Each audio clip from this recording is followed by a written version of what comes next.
Hello everyone, welcome back. I'm Vickie, this is Vickie's Country Home, and if you haven't been here before, welcome.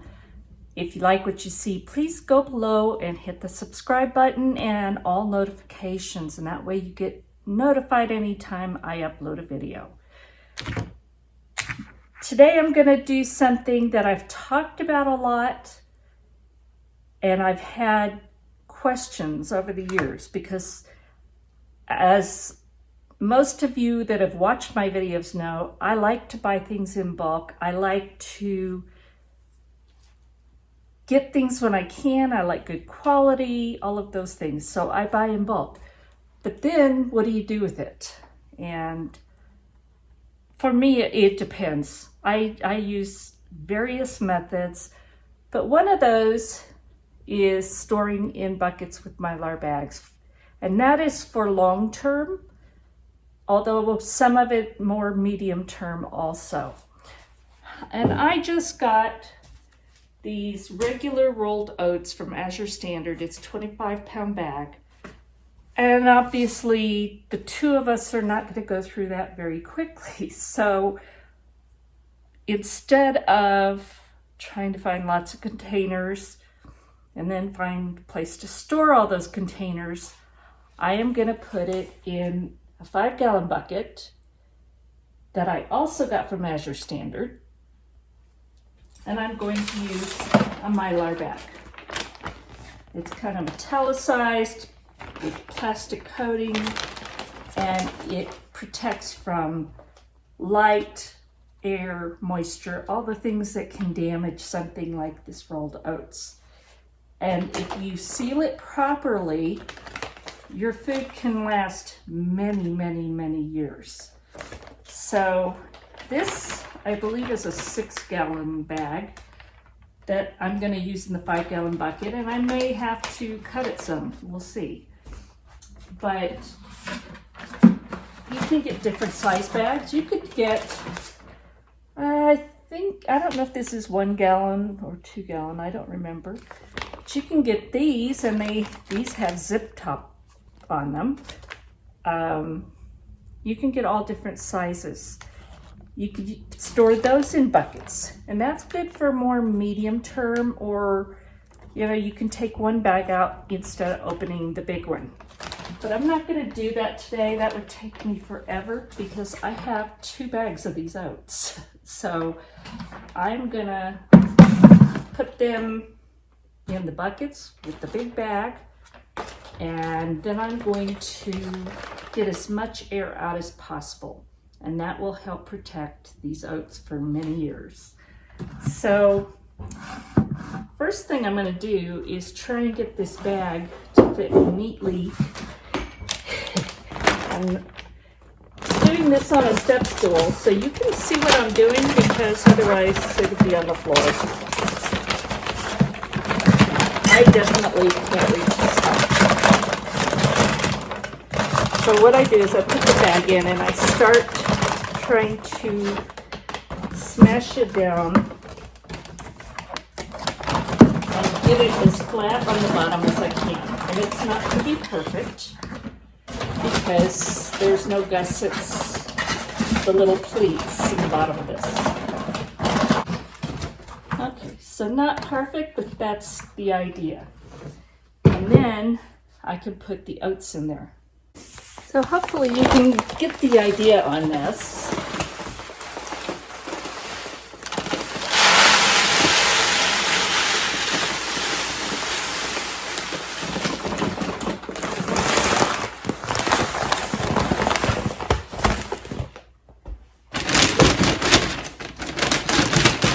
And then I'm going to shake it, and it'll help settle it. It will also help open up the bottom of the bag more.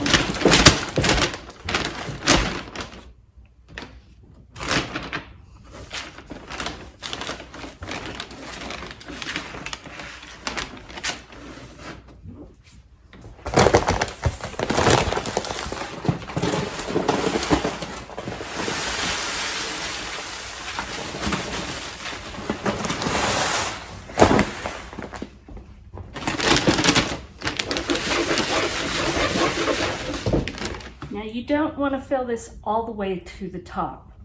And right now, I'm going to say I'm about there. So I'm going to put just a little bit more in. But you have to leave room for the top of the bag to be folded in and for the lid to fit on. So just a little bit more.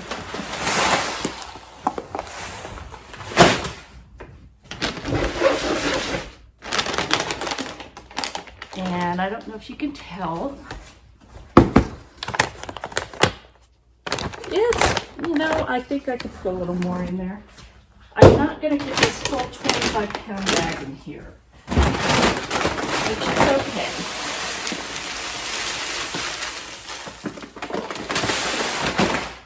Because I also need to save some out to work with.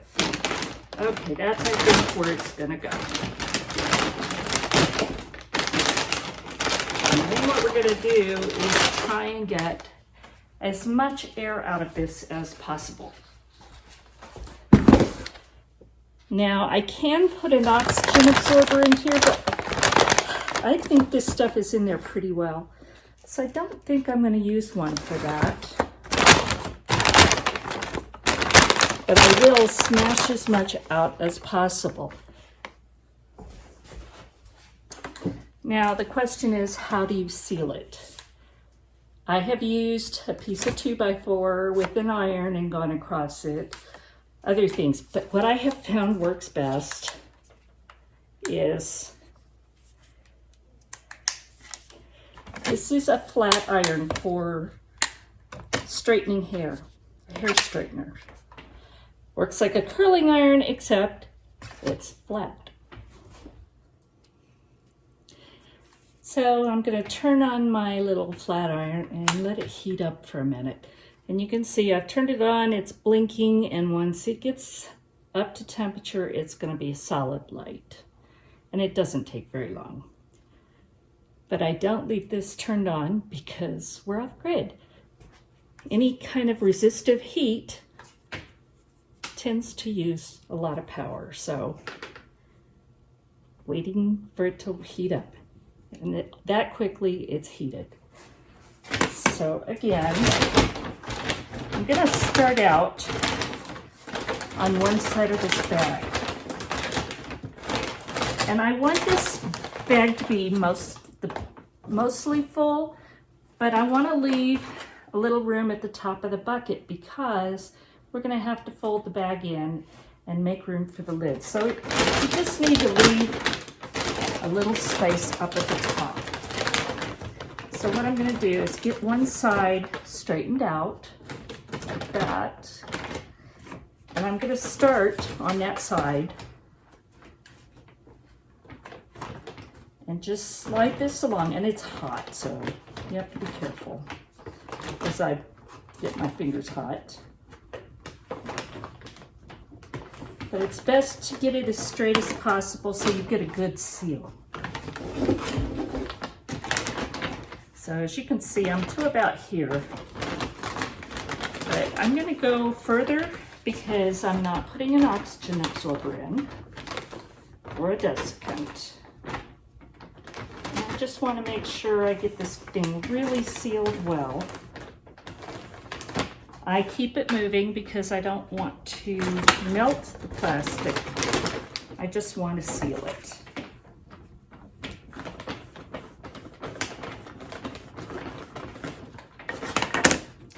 And you just kind of look to see, and it looks like it's sealed pretty well. There's a spot that maybe is a little thin, so I'm going to go over that.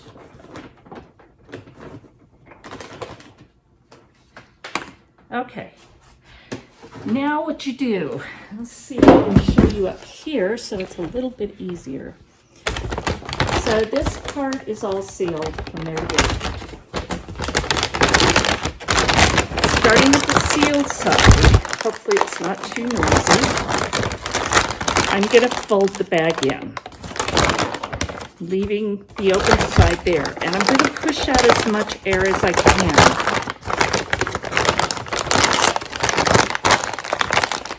And it's not that hard, it's just kind of being careful. So again, my seal ends right there.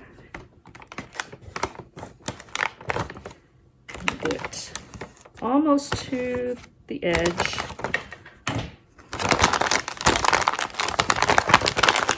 Again, press it down as much as possible, which means you're removing as much air as possible. And then I'm going to finish sealing it.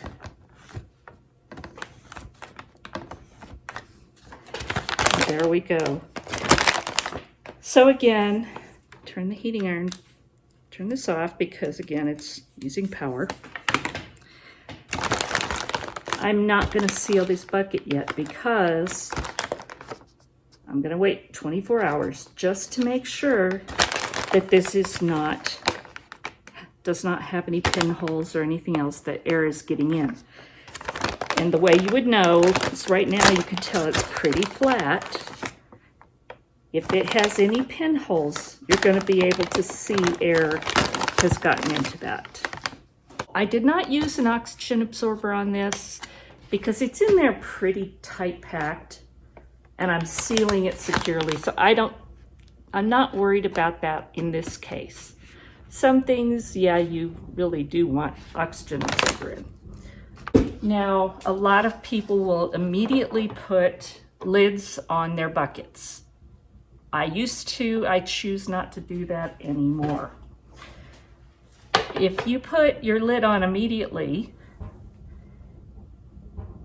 if there's a pinhole leak in that bag, you're not going to know. If you leave the lid off, or at least partly off, for 24 hours, and then you go back and check, you're going to be able to tell if there was any leak. And when you're dealing with food that you want to store long term, you don't want to risk it. So I choose to wait to get a lid on it. Now there's two types of lids. Let you see my face. There's two types of lids, and these are the ones that most people get, and a lot of times they'll come with the bucket, not always. And they're one piece, except they do have a gasket. This one is white. And this one has not been used. I bought it new, and the reason I can tell, there's this little tab right here that you can get this on the bucket, especially if you have a little nifty tool like mine. You can get this on your bucket and it will seal. But when you open it with a tool or not, you're usually going to have to tear open that tab to pry the lid off. And I am going to use this lid on this bucket. This is for longer term. I don't want to get in and out of it. So this is the best choice for that. Now I do have another bucket here that I'm going to be putting more oats in. So that one I may use a gamma lid. Now some people are familiar with these, some aren't. They're a two-piece lid. They're wonderful. If you're going to be getting in and out of buckets, I buy sugar in bulk. I buy flour in bulk. And I like storing in buckets because it protects the food, but it can also be very difficult to get these lids on and off. With a gamma lid, again, this goes around the rim of the bucket. You have to use your nifty little tool usually to get it firmly seated and evenly all the way around. It does have the gasket inside. This one's black. But once this is on there securely, you've got the second piece, which this is the top. It's got threads and it also has a gasket. So what happens is, let me see if I can show you. It goes on, it screws on, and you've got the gasket on the bucket and the gasket on this lid, which creates a good seal, but it also makes it very easy to get in and out to access your food.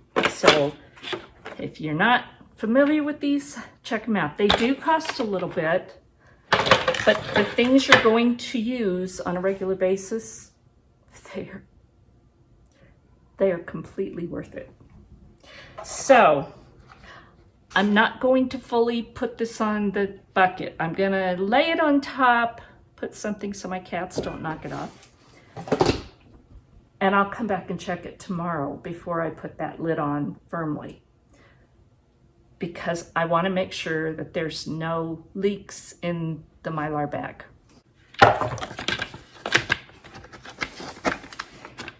And before I do that, I'm going to show you what I do. I'm going to write on the top of this bag. This is the top, so I'm going to do it here. I'm going to write rolled oats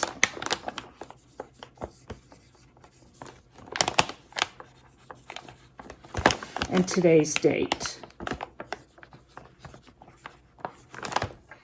So even if the labeling on the outside of the bucket gets lost, you can open the bucket, easily see what's in there, because these bags, you're not going to be able to see that. And so what I'll do, and I don't know if I'm going to be able to show you because I have to put this on the floor to keep it from breaking the countertop. But what I'm going to do is get this ring on here all the way around. And it's kind of tricky because it tends to come up on the opposite side. But I almost got it. I did it without my little mallet. This is such a good release for frustrations. But you just want to make sure it's really even, because when it comes time to put this Gamma Seal lid on, and why you left that little space at the top, this has to screw down in there. And there, this bucket's completely sealed. Now, I told you I'm not going to seal it till tomorrow. So again, this lid comes off. I can keep an eye on it.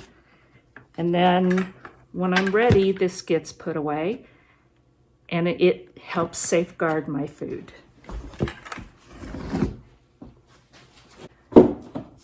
The other thing you really need to do, and I will do this inside. I'll usually write it on the bag, but I'm also going to label inside and outside what it is and when I put it up, because you get a couple of these buckets and it's like, I don't know which one it's in. You can't see because the Mylar bags are not see-through. Take a Sharpie, write what's in there and when you put it up. And always rotate. Always use your oldest food first. Then you can go on to these. And that way you're going to have food to take care of your family.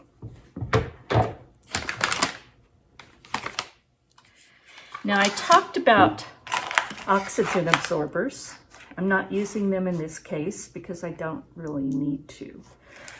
But if you're not familiar with them, they come vacuum sealed very tightly. They usually have an indicator telling you that they are still good, that they haven't gone bad on you. There's different sizes depending on what size Mylar bag or anything, a jar, whatever, that you're using. These are 2,000 cc's. So this would be the kind you would use in 5-gallon buckets. You can use smaller ones. You're going to have to use more. These are 500 cc's. So you'd have to use 4 of these to make up one of those. And so if you do need to get these, research what size you need for your container and figure out which one's going to work best for you. And something else I've talked about in the past, but I'm not, again, using today. I don't need to, as long as I know I've got a good seal.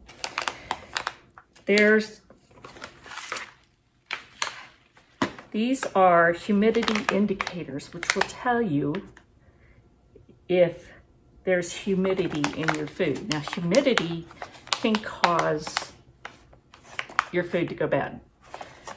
I'm not worried about it for oats, especially here. We are so dry all year long that humidity isn't a huge factor.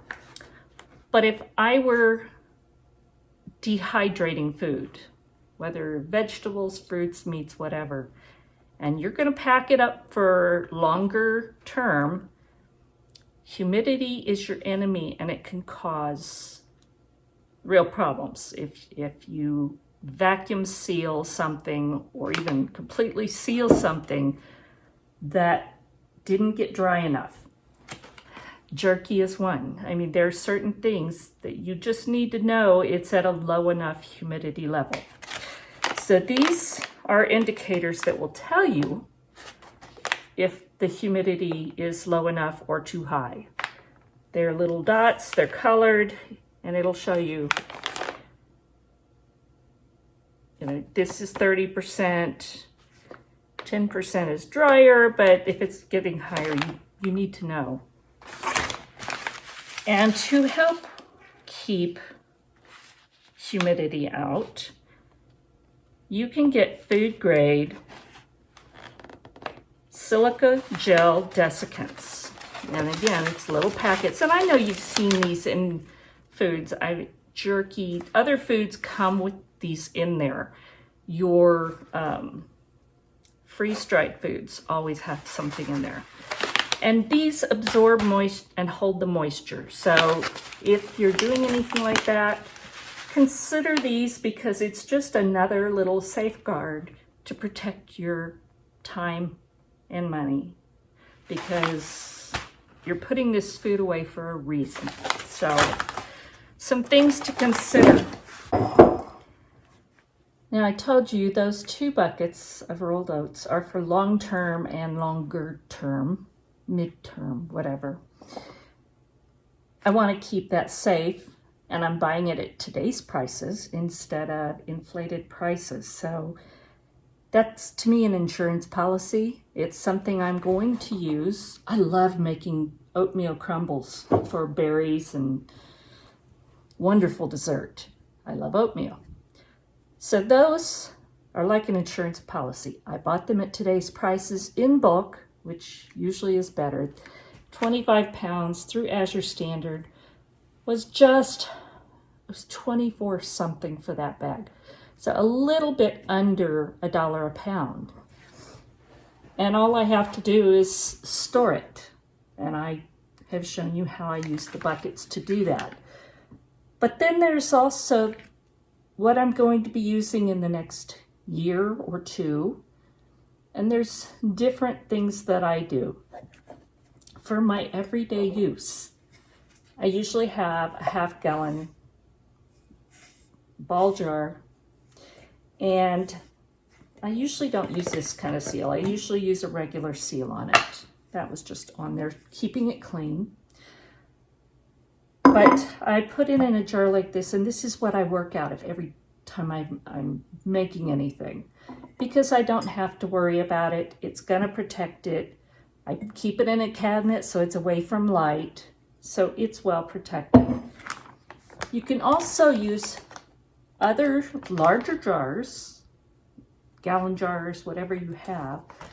You can also use smaller Mylar bags, and in this case with the zip top, you can also seal these if you wanted to, but for shorter term, it's really not necessary. As long as you get a good seal on the zip top, your food is protected. These can go in a bucket.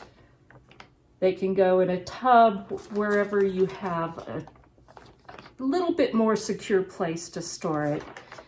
I'm not going to say these are rodent proof. I've never seen any sign that they have been attacked, but I don't know. So I always put them in something else to help protect them.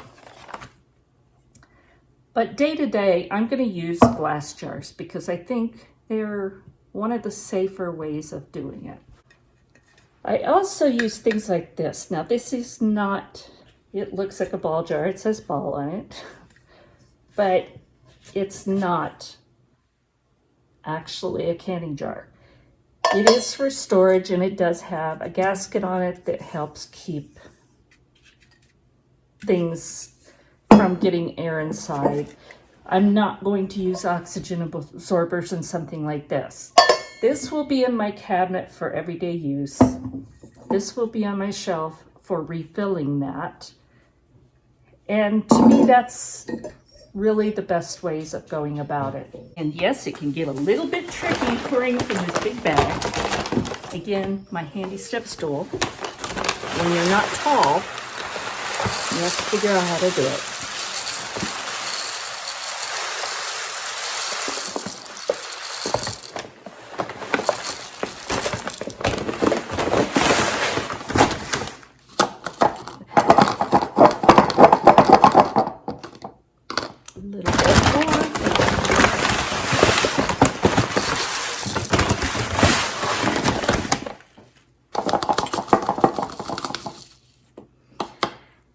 And that filled it almost all the way. And then I'm going to put it in the big jar.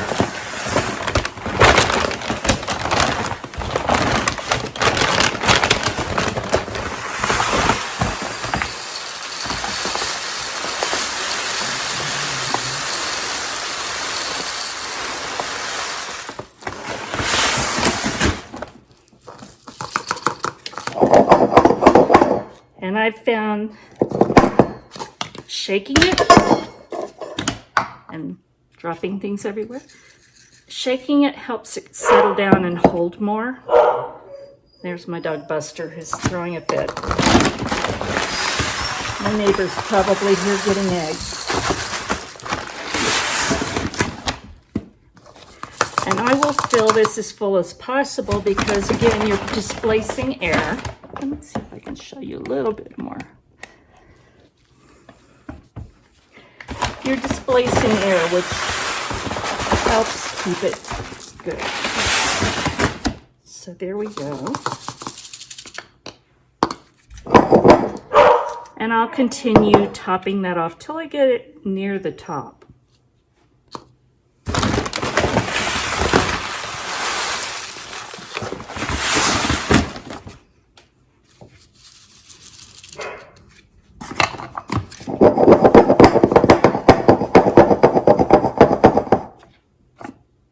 Little bit more.